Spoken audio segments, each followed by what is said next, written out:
बाबा बक्रेश्वर पीठ हूँ बालेश्वर जिला खैरा ब्लॉक तरांग अंचल एक अन्यतम पीठ जोठी सबुबले भक्तों भिड़ लगी थाए।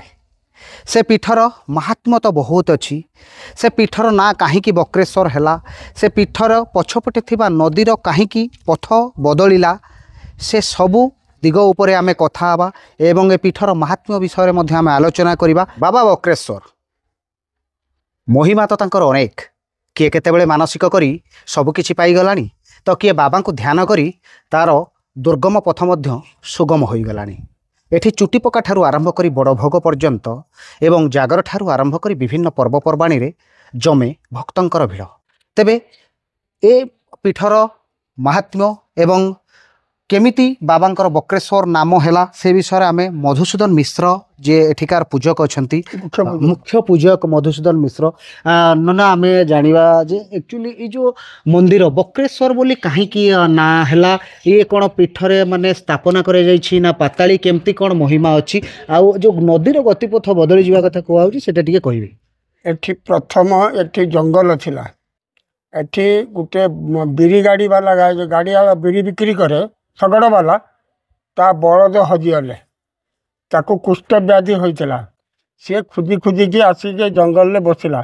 एठी गोटे बट वृक्ष थिला, सेठी बसिक पान गुआ तार बटुआ पकती से बटुआ पान भांगिला। भांगिला परे सेठी देखला जे पादुका बाहर से हाबु हाबुका है क्षीर रकम। से खिलिका तीरे ताकू खोलिले, खोलला परे आहरी जोहर बाहरला। से पादुका ता दिह सारा मारी है। मारिला परे एठी नना मानू डाकी आउची एठी गोटे स्थापन जगह चाल घर प्रथम कला। कला परे को एरिया रो नना एटा खैरा थाना बाले तरांग एरिया, तरांग तिपसड़िया एरिया। अच्छा। एठी बाघ भालू किंभीर सबू जंतु रुहंती। आमर प्रथम पूजक महादेव मिश्र से जते पूजा करने को आसती अन्य लोक घिनिकी मजूरिया देकी घिनिकी आसती।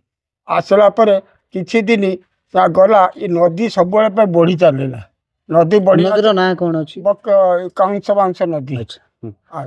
सी नदी यही पटे आमर उत्तर पटे थिला, किंतु बाबा आम जजेबापा तार बापा से माने एठी अध्या पड़ले। अध्या पड़ला पर नदी गोटे रात्रि भितर से बटे घूरी गला। ये बाबांकर महिमा, बाबांकर ये महिमा। मंदिर भी आम देखु टे बक्र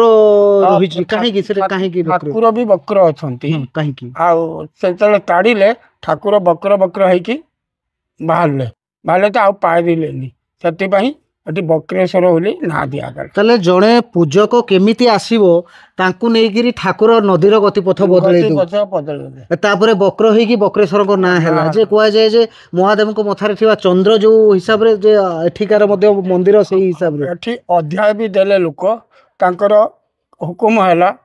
कहार अपुत्री पुत्र पाइला, हाँ असंतान संतान नहीं से माने संतान प्राप्त हैला। कहार बाहाघर होउनी ग्रह पूजा करके से भी तार विवाह व्रत सबू किछि होउची। आउ एठिकार महिमा अनेक। एठी शह शह ब्राह्मण भी आसुचंती, यात्री मान भी डेली किछि कम 50-100 आसुचंती। बाबा बक्रेश्वर को पीठरे वर्ष तमाम केते प्रकार पूजा अर्चना कराय जाय। प्रथम आमर तो शिवरात्रि, तापर आमर हला श्रावणी, आ पहिला बैशाख, अक्षी तृतीया, आमर मकर संक्रांति, ए कार्तिक पूर्णिमा, ये सब पर्व एठी पालन करा। तो गोटे कथा होची जे बाबा बक्रेश्वर को पीठरे गोटे रास्ता नथिला ठीक जीवा आसिया पई। एबे अवश्य रास्तार अवस्था टिके सुधुरिला, किंतु जेहेतु बाबांकर कथा कहिले एठी समस्तक मन रे गोटे भक्ति भाव जागृत हुए। अनेक लोक एठी मानसिक रखती, किए चुटी पकेवा को आसे, किए तार पुणी कौन मानसिक पूरण हेले आसिक पुणी बाबा को किछि तार भी ता सक्षम अनुसार बाबा को से समर्पण करि थाए। तो सेटा केमती भक्त आउ बाबा को भितरे केमती जोगसूत्र तांको भक्तर मन नहीं भगवान तार आशीर्वाद करती। यही किछि दिन अंते यही आम पछपट दुकान ता पुओ एक्सीडेंट हला। एक्सीडेंट हला 22 दिन हुश रही।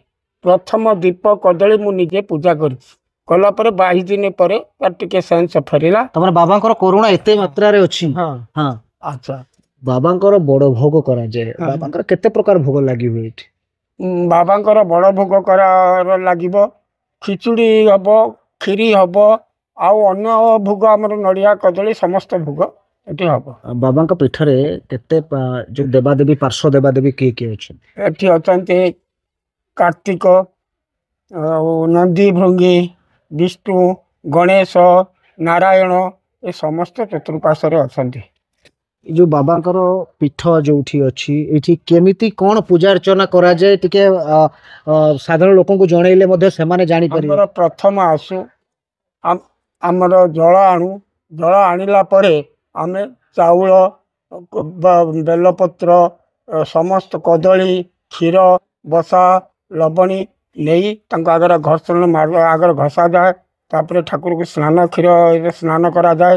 ତାପରେ ଜଳାଭିଷେକ କରାଯାଏ ଏ ଦୈନନ୍ଦିନ ଦୈନିକ ଦିନ। ତାପରେ ଆମର ନୀତି ପୂଜା ତାପରେ ଭୋଗ ଆଳତି। କେତେ ଜଣ ବ୍ରାହ୍ମଣ ବାବାଙ୍କ ସେବାରେ ଲାଗିଛନ୍ତି? ବ୍ରାହ୍ମଣ ଯାହାର ପାଳି ଅଛି ସେ ତାର ଡେଲି ଆସିବ। ସମୁଦାୟ କେତେ ଜଣ ଅଛନ୍ତି ବ୍ରାହ୍ମଣ? ଆମ ଶାସନରେ 17-18 ଜଣ ବ୍ରାହ୍ମଣ ଅଛନ୍ତି। କାହାର ବେଶୀ ଦିନ ପାଳି, କାହାର ଦିନେ 2 ଦିନ ପାଳି। ତ ଗୋଟେ କଥା ହେଉଛି ବାବାଙ୍କର ପୀଠର ତ ମାହାତ୍ମ୍ୟ ବହୁତ କିଛି। ଧନ୍ୟବାଦ ଦେବି ଆମର ମୁଖ୍ୟ ପୂଜକ ମଧୁସୂଦନ ମିଶ୍ର ଯିଏ ଅଛନ୍ତି ନନା ଆମର।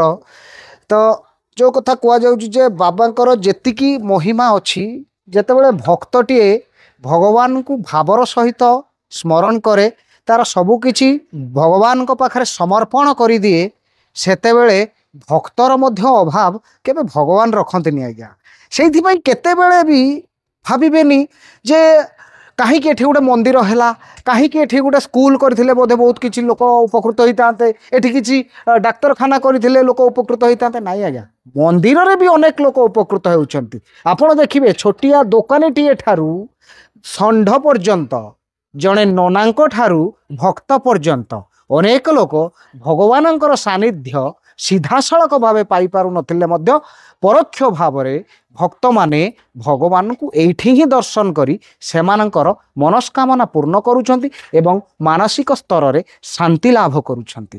ତେଣୁ ଥରେ ଆପଣମାନେ ମଧ୍ୟ ଆସନ୍ତୁ ବାବା ବକ୍ରେଶ୍ୱର ପୀଠ। ଆଗାମୀ ଦିନରେ ଜାଗର ଆସୁଛି 26 ତାରିଖ ଏଠି ବହୁତ ଜାକଜମକରେ ଜାଗର ଉତ୍ସବ ପାଳନ ହୁଏ। ସେଇ ଦିନ ଆପଣ ଆସନ୍ତୁ, ସ୍ଥିତ ନିଶ୍ଚିତ ଭାବେ ଆସି ବୁଲି ଯାଆନ୍ତୁ।